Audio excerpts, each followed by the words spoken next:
Subscribe कीजिए हमारे channel Sonipat 24 को। सबसे पहले लेटेस्ट खबरें देखने के लिए बेल आइकन को दबाइए। खरगोदा में कुछ इस तरह से किसानों ने किया विरोध। 3 कृषि काले कानूनों और विरोध में सेहरी के नंबरदार ने उजाड़ दी 2 एकड़ गेहूं की खड़ी फसल।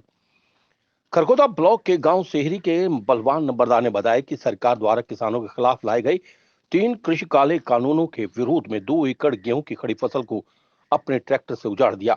उनका कहना है कि पिछले करीब 3 महीने से हरियाणा, यूपी, पंजाब और अन्य प्रदेशों के किसान दिल्ली बॉर्डर पर अपनी 3 कृषि कानूनों को वापस लेने की मांग को लेकर डटे हुए हैं, जिनमें 200 से ज्यादा किसान बॉर्डर पर शहीद हो चुके हैं, लेकिन सरकार को कुछ भी दिखाई नहीं देता।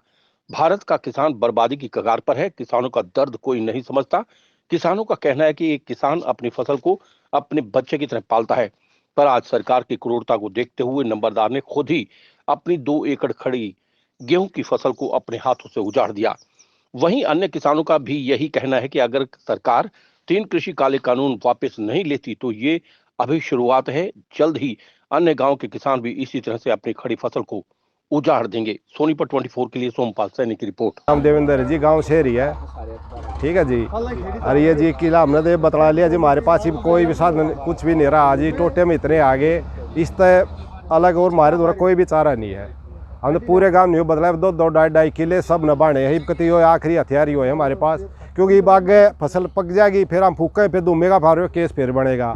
सरकार चौगुर देगा हमको घेर रही है। अरे तो इससे अच्छा है जी हम अपने कच्चे जब ज़्यादा दुख होएगा ये सारी उसको नष्ट कर रहे हैं हम। हाँ जी। और जो हमारे किसान भाई हैं 250 से वहाँ ओलिए धरना पर आज तक मोदी ने एक भी वो नहीं दिया, ना खट्टर ने दिया ना दुष्यंत ने दिया है। वो सौरव गांगुली को अटैक हुआ था, वहाँ गेला गेल पहुँच गए थे वहाँ भी उसको कहने के लिए, लेकिन जमींदार की कोई भी कीमत नहीं समझ रहे हैं ये। हम तो वैसा करेंगे, अपने खर्चे घटा लेंगे हर एक चीज़ का। ये ट्रैक्टर, कार, बस, रेल जो भी है हम तो कति ताक देंगे। एक मोटे वाला सिस्टम कर लेंगे, हम सारे खर्चे घटा देंगे कति। हर एक चीज़ की हमने ज़रूरत ही नहीं है किसी चीज़ की। आखिरी हथियार मारे ही हो रहा है जी, इस तरह घने दुखी हो गए।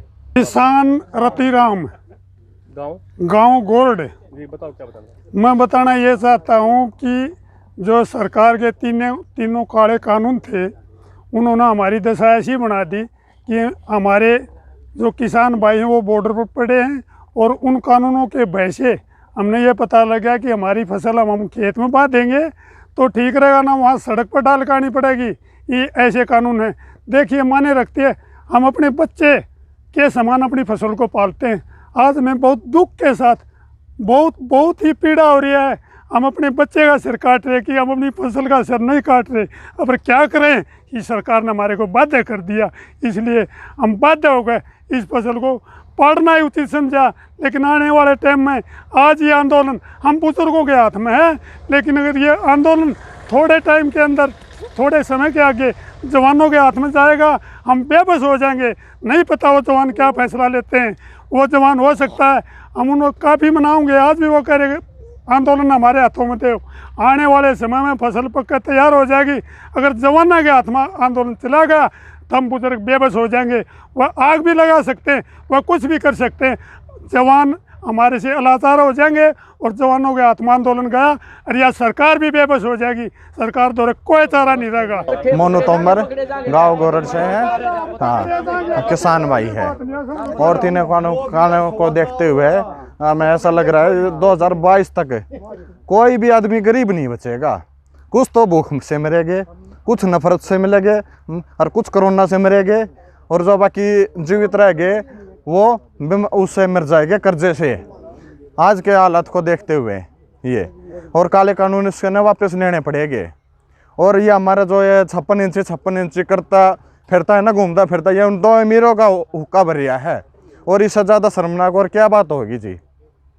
फिलहाल और कुछ नहीं, सिर्फ ये पिंजरे का शेर है आज के दिन, जंगल का शेर नहीं, जो जब उसके पिंजरे में जब के सामने दौड़ता है। मोदी और अंबानी के सामने और किसी के सामने नहीं दौड़ता, यो सिर्फ पिंजरे का शेर है। यो संदीप नाम है, भाई शेरी गाँव है जी। आज ब्लॉक समिति का मेंबर था मैं। और ये जो कानून मोदी ले आना, हमने तो सड़ते इस्तीफा दे दिया था इसकी सरकार में। हमने कि ये पद की जरूरत नहीं।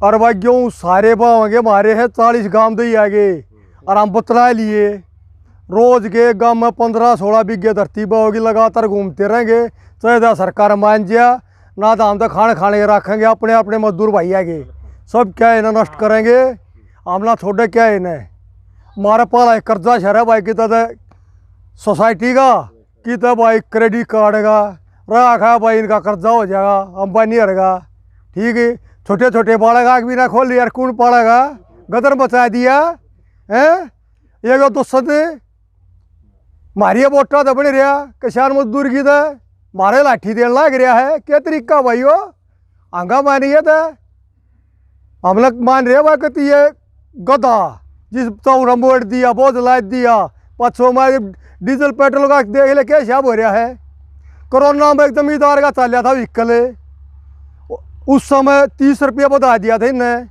है जमींदार सब्सिडी दो क्या ही सब्सिडी दे ये एक रूटावेटर की सब्सिडी दे ये किसान ने मिल गई बाकी हमारे गांव में 200 किसान ही नके मिल रहे भाई कति गलत हो रहा हमारी गला और हम ही फसल में भाई छोटू राम वाली बात आखिर में गल आ जाएंगे ठीक है अपने आलू बोलेंगे चटनी खा लेंगे और 5 साल ब्याह करेंगे भाई माड़ा तो बड़का का और बरात ले जा और हमने डीजे जरूरत बना रहे हैं ना भाई बड़े बड़े मोल पोल है खाली बैठेगा अपने डोरे आप मांझियो जमींदार मजदूर नहीं आओ है बरात ले गए ठीक है कहानी खत्म भाई।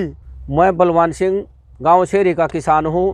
मैं तीनों कृषि कानूनों के विरोध में अपनी फसल बा रहा हूं जो मैंने अपने बच्चे की तरह पालन पोषण कराया है और इसका दर्द भी आ रहा है। जब तक सरकार हमारी मांगे नहीं मानती हम अपना विरोध प्रकट करेंगे, अपनी फसलों को बाएंगे। देश के भंडार सरकार कह रही है गेहूँ और चावल में देश के भंडार भरे हुए हैं, गोदाम भरे हुए हैं, तो सरकार जो है गेहूँ से छकली है। हमने जो है अपना विरोध प्रकट करना है। हम अपने बालक की तरह पालन पोषण करे हुए गेहूँ का जो है बर्बाद कर रहे हैं। हमारे पास और कोई जरिया नहीं है। सरकार हमारी बात नहीं मान रही है। बॉर्डरों पर कील भाले गाड़े हुए हैं। हमें आतंकवादी बोलती है, हमें पाकिस्तानी बोलती है, खालिस्तानी बोलती है। हम इसका पुरजोर विरोध करते हैं और जो है हम अपना घर में आग लगा रहे हैं। आग इसलिए लगा रहे हैं घर तो जलेगा पर मूसा के भी आँख करनी है। और यूँ शंकर भगवान जैसे तीसरी आँख खुलती है ना तो पृथ्वी पर कुछ नहीं रहता। तो किसान की भी तीसरी आँख खुल चुकी है। किसान अपनी मांगे मनवा के रहेगा। जब तक सरकार नहीं मानेगी विरोध जारी रहेगा। और मोदी जी को मान लेना चाहिए किसानों की बात। मोदी जी को किसानों ने बनाया है, मोदी जी के नाम से वोट मांगी गई है। अब मोदी जी ने किसानों की बात माननी चाहिए है। और किसान जो है बॉर्डरों पर बैठे 3 महीने हो गए, हमारी कोई सुनाई नहीं हो रही। आपके नेता मना कर रहे थे कि भाई आपने ना तो फसल काटनी है, ना उजाड़नी है, ना आग लगानी है। ना जी, नेता बेशक नाटके हो, किसान क्रोधित हो चुका है। अब किसान रुकेगा नहीं, मानेगा नहीं। किसान बहुत क्रोधित है। सरकार पर बड़ी भारी बात बनेगी। सारे देश में जन आंदोलन बन चुका है, ये जन सैलाब आ चुका है। सरकार कितनी एकड़ जमीन है जी? मेरे पास 6 एकड़ जमीन है, 2 एकड़ में आज बा रहा हूँ।